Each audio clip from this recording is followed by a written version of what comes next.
2/3 of adults are overweight or obese. Now we're seeing 1/3 of our children with that kind of situation. 10% have high cholesterol, early signs of diabetes and other problems of that nature. And it's really related to lack of physical activity and healthy eating. This was an easy thing for me to respond to the wise suggestion that we develop a community effort to try to have some impact in this area, particularly in the west side of Rock Island. And we established some priorities, and there's basically 3 different areas that we're focusing on.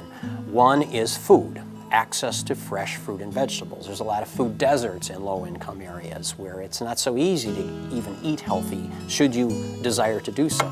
The second is physical activity of children.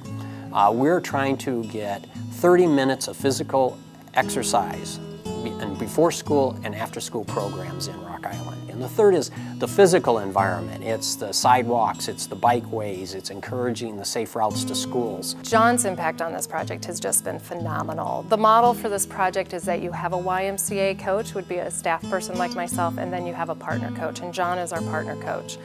And I could not have asked for a better person. He is passionate about this work, well connected in the community, and goes above and beyond.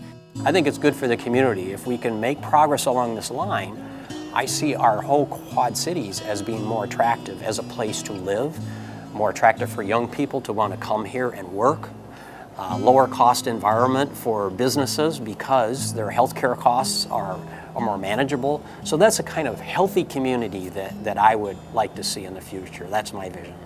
John and Tanya have had an amazing impact on the programs that they've been involved in.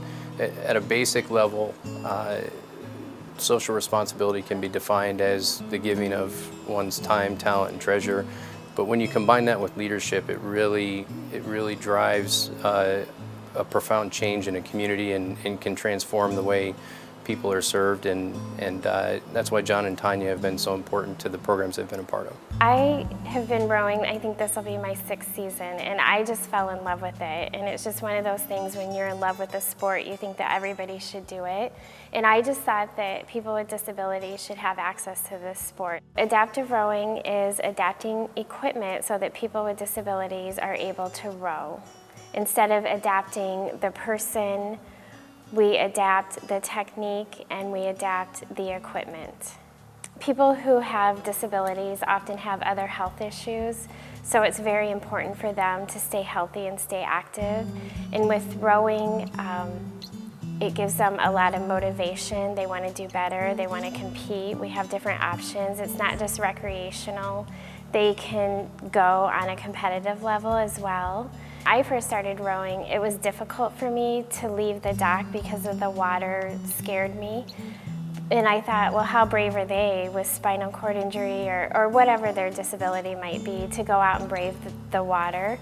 And I thought, well, why can't we have a program like that here at the Y? And we were affiliated with the Y at that point, so I thought we had the support and that we needed in order to move that program forward. When I think about this program in the future, I don't think about there being tons and tons of adaptive rowing members, but what I do want to see is that some of our athletes are still here in 10 years and that they're still rowing and still loving this sport.